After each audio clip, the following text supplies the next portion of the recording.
Good evening friends. Nifty में आज का एनालिसिस हम देख लेते हैं। जैसा कि आप देख सकते हैं, नैरो सीपीआर का कॉम्बिनेशन था और डिसेंडिंग सीपीआर था। तो अगर सीपीआर से नीचे खुलता तो प्राइस S1 प्रीवियस डे लो जाता। लेकिन अगर आप देखेंगे पहला कैंडल, तो ये रिजेक्शन कैंडल बना हुआ है और R1 प्रीवियस डे हाई से रिजेक्शन लिया है। अगर R1 प्रीवियस डे हाई पे डेज ओपन की लाइन है तो ये मेजर लेवल रहेगा, मेक और ब्रेक का लाइन रहेगा। पहला कैंडल रिजेक्शन दिया है आरआर प्रीवियस डे हाई का, तो सीपीआर के रूल के हिसाब से ये सीपीआर पे आता है। तो अगर आप पहले कैंडल पे एंट्री करेंगे तो आपको सीपीआर की तरफ में एक पोजीशन मिल जाएगी बहुत ही अच्छी। यहाँ वीवेब के नीचे 20 में का कॉम्बिनेशन था, तो ये भी क्लियरली इंडिकेट कर रहा था कि प्राइस सीपीआर तक तो आ ही जाएगा।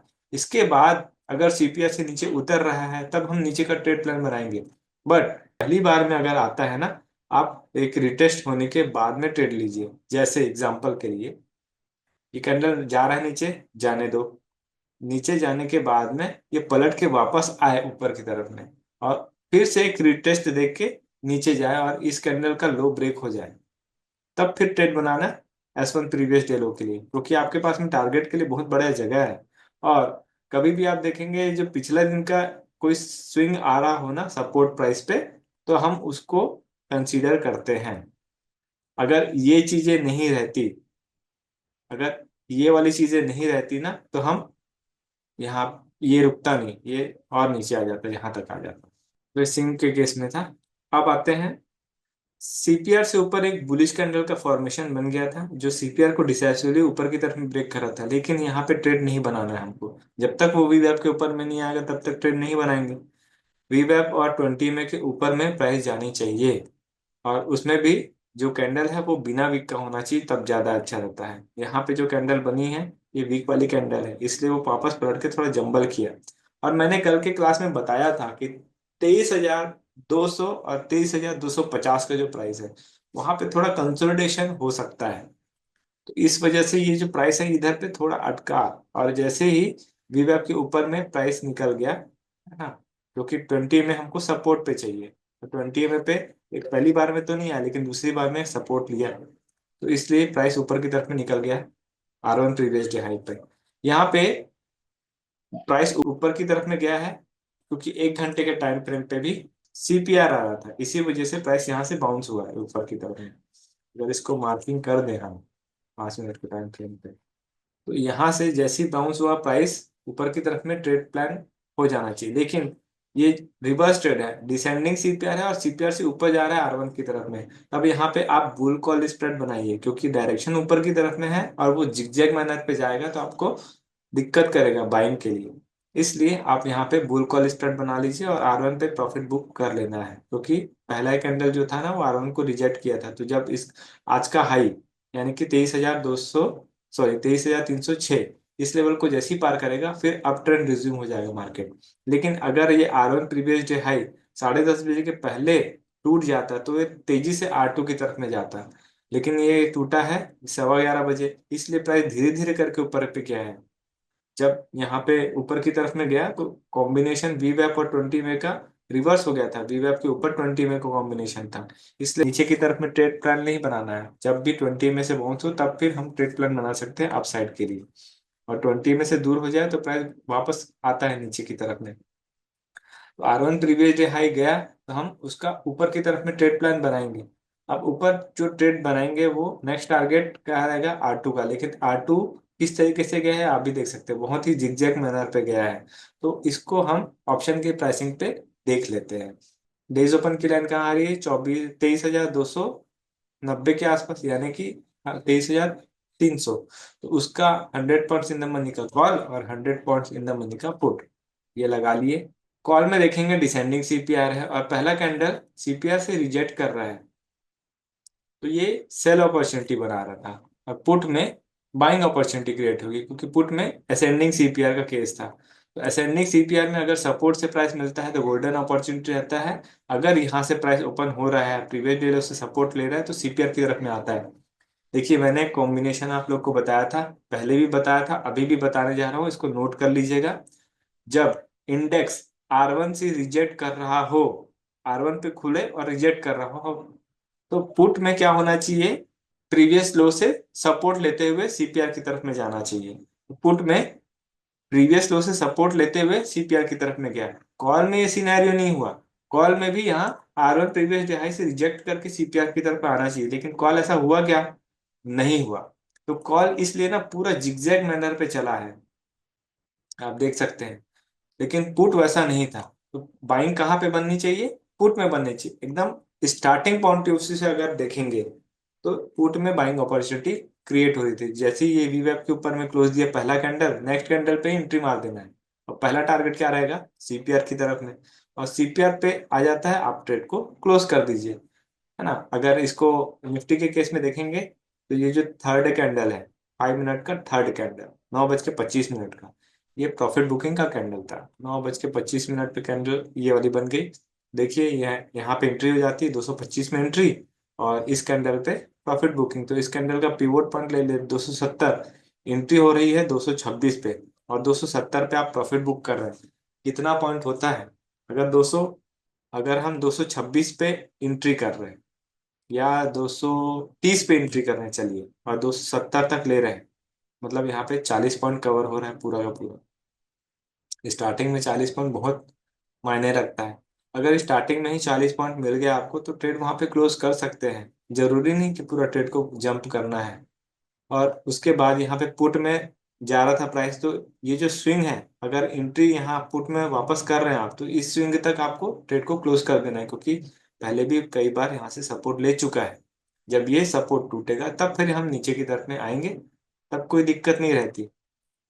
तो पुट की तरफ में तो पोजीशन बनाने से बचेंगे। और अगर मान लीजिए पोजीशन बना भी लिए हैं हम, तो किस तरीके से गया है प्राइस देख लेंगे। वी वेब के ऊपर ईएमए की लाइन थी, यहाँ पे प्रॉफिट बुक करने के बाद में फिर से एटीएमए पे एंट्री मिल रही थी, एक कैंडल पे फिर से प्रॉफिट बुक। फिर आप एटीएमए के आसपास आने दीजिए, एटीएमए के पास में आएगा, यहाँ से फिर एंट्री करके आप ये प्रॉफिट को बुक कर सकते हैं। इसके बाद में ट्रेड को छोड़ देना है, क्योंकि ईएमए थोड़ा फैल गया है। या ईएमए फैल जाता है तो आपको ट्रेड लेने से बचना है। और क्रॉसओवर कहाँ मिला है? इस कैंडल पे क्रॉसओवर मिल गया है। 9:43 पे आप अपना ट्रेड को हटा लीजिए, अगर ऊपर की तरफ में पोजीशन बना करके रखें। मान लीजिए आपने इस कैंडल पे एंट्री करके रखा है, इस कैंडल पे यानी 9:31 पे एंट्री करके रखा है। अगर यहाँ पे आप प्रॉफिट बुक नहीं कर रहे हैं तो यहाँ पे मिस्टेक है। आप स्कैल्पर हो तो आपको प्रॉफिट बुक करना है, या तो आप स्टॉप लॉस को ट्रेल कर दो ताकि नीचे आए तो आपका प्रॉफिट बुक हो जाए। और अगर क्रॉसओवर हो जाता है, इस कैंडल पे क्रॉसओवर हो गया तो यहाँ पे हटा लेना अपना पोजीशन। अगर एंट्री इस कैंडल पे कर रहे हैं, 275 पे एंट्री कर रहे हैं, और आपका ये कैंडल नीचे की तरफ में आ गया और 272 पे आपने एग्जिट किया, 3 पॉइंट का आप एसएल ले रहे हो, चल जाएगा, कोई प्रॉब्लम नहीं। जब क्रॉसओवर हो गए तब फिर ऊपर की तरफ में ट्रेड नहीं बनाना है। मैंने बोला है 8 और 13 क्रॉसओवर हो जाता है, ट्रेड मत बनाइए आप साइड में, जब तक वापस से क्रॉसओवर ना हो जाए। और उसमें भी जब वापस रिटर्न क्रॉसओवर देता है तब आप पहली बार में एंट्री मत कीजिए, एक रिटेस्ट आने दीजिए फिर एंट्री कीजिए। तो यहाँ पे तो कोई रिटेस्ट दिया नहीं, क्रॉसओवर हुआ या टच किया लेकिन रिटेस्ट नहीं हुआ, तो यहाँ पे पुट में ट्रेड नहीं बनता है। लेकिन ये सीपीआर से जैसी रिजेक्शन लिया, देखिए यहाँ 8 और 13 क्रॉस हुआ, नीचे की तरफ में चला गया और वी वेब से भी नीचे चला गया। तब हम नीचे की तरफ में ट्रेड प्लान बनाएंगे, और नीचे क्या रहेगा? पुट सेल रहेगा। तो पुट सेल में भी हम कब ट्रेड लेंगे सही से? जब पूरा ईएमए का लाइन सी वी वेब के नीचे आ जाएगा। तो पूरा वी वेब का लाइन नीचे वी वेब के पास में कहाँ है? इस कैंडल पे आया है। तो ये तो दूर है, एटीएमए से पास आने देंगे। तो एटीएमए पे इस कैंडल पे आप चाहे तो सेल अपॉर्चुनिटी रख सकते हैं। यहाँ पे से सेल करेंगे, व्यू ऐप का आपका स्टॉप लॉस हो जाएगा। अगर यहाँ पे छोटा सा स्टॉप लॉस होता है, कोई दिक्कत नहीं, यहाँ फिर से रीएंट्री करके स्टॉप लॉस व्यू ऐप को रख लेंगे।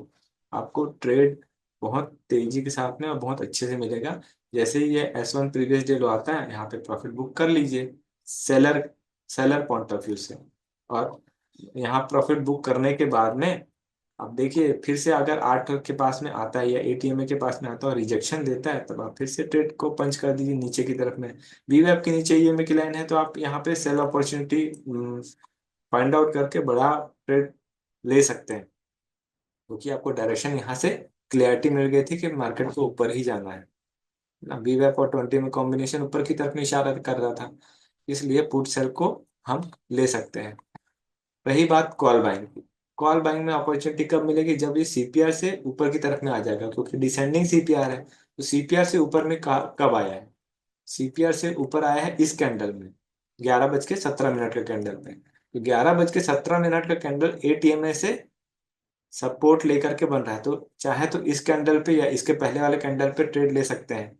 लेकिन जब भी ऐसा टाइप का कैंडल पे ट्रेड लेंगे ना, आप चेक कर लेना बिना वीक का कैंडल हो। जैसे यहाँ पे बिना वीक का कैंडल था, इसके पहले कोई ऐसा कैंडल नहीं था जिसमें वीक बन रहा था, लेकिन सीपीआर से बार बार रिजेक्ट कर रहा था, तो इस जगह पे आप ट्रेड नहीं लेंगे। यहाँ इस कैंडल पे आप जाके ट्रेड ले सकते हैं। और मान लीजिए इस कैंडल पे ट्रेड नहीं ले पाए हैं, अगर इस कैंडल पे ट्रेड लिए हैं तो ये कैंडल आपका प्रॉफिट बुकिंग कराएगा। और मान लीजिए इस कैंडल पे नहीं ले पाए हैं, तो वेट कीजिए, वापस एटीएमए के पास आएगा।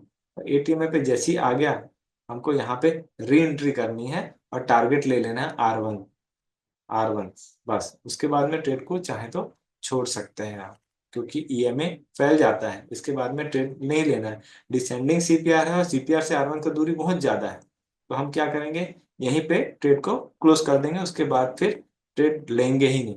इसमें R1 और R2 का दूरी ज्यादा है, जब लाइन दूर रहे या लेवल्स दूर रहे, तब हम ट्रेड को छोड़ दें तो ज्यादा बेटर है। और वैसे भी निफ्टी में अगर लेवल दूर रहते हैं तो R2 तक हमको ले लेना प्रॉफिट, उसके बाद ट्रेड को छोड़ देना है। प्रॉफिट बुकिंग कौन से कैंडल पे होगी हमारी, इस कैंडल पे होगी 11:32 पे। 11:32 का कैंडल कहाँ बना है, ये इस कैंडल पे आपको ट्रेड को छोड़ देना है। उसके बाद मार्केट को कहीं भी जाने दीजिए, आपको कोई मतलब नहीं। 20 MA के पास में आया, यहाँ से बाउंस हुआ ऊपर की तरफ में, लेकिन किस तरीके से प्राइस गया है, बहुत ज्यादा डीके करते हुए गया है, तो यहाँ पे ट्रेड बनाना नहीं है।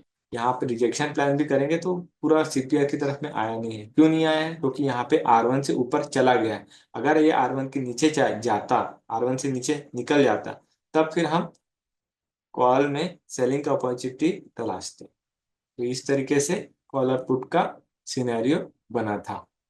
अब आ जाते हैं हम कल के मार्केट पे, कल कैसा रहने वाला है। इसके लिए हम पहले 1 घंटे का टाइम फ्रेम में आ जाते हैं। देखिए यहाँ पे सीपीआर नैरो है, नैरो सीपीआर में अभी price R1 previous week high के ऊपर अटका है, इसके आसपास अटका है, ये मतलब अभी भी इनसाइड रेंज में है। ये इनसाइड रेंज जब तक टूटता नहीं, तब तक नेक्स्ट लेवल हमको मिलेगा नहीं देखने के लिए। होप कि अगर कल टूटता है, R1 प्रीवियस डे हाई के ऊपर में जाता है, यानी कि 23,394, तो इसको 23,400 मान लेते हैं। अगर 23,400 के ऊपर में जाता है प्राइस, तो फिर हमको नेक्स्ट लेवल 23,550 का मिलेगा। और अगर कल के दिन में ये नीचे की तरफ में आता है, तो पहला टारगेट हो जाएगा 23,287 का, और इसके बाद टारगेट हो जाएगा सीपीआर का। इसके लिए हम 5 मिनट के टाइम फ्रेम पे वापस जाते हैं।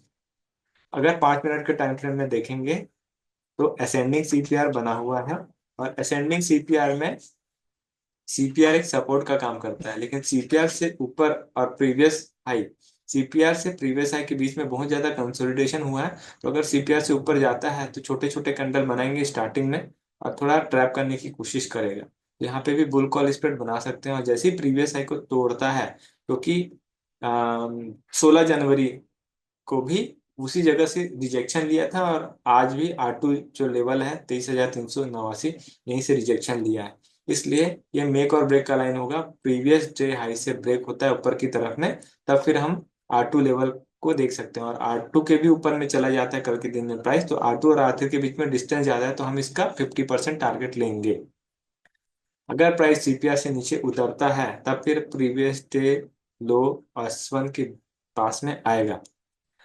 यहाँ नीचे की तरफ में ट्रेड बनाने से बचिएगा। यहाँ अगर नीचे जाता है तो आप कॉल सेल कीजिएगा, पुट बाय मत कीजिएगा। और अगर S1 प्रीवियस डे लो से नीचे उतर जाता है, तो फिर हम इसके बीच में, यानी S1 और S2 के बीच में भी हम प्रॉफिट बुक करने के बारे में सोचेंगे।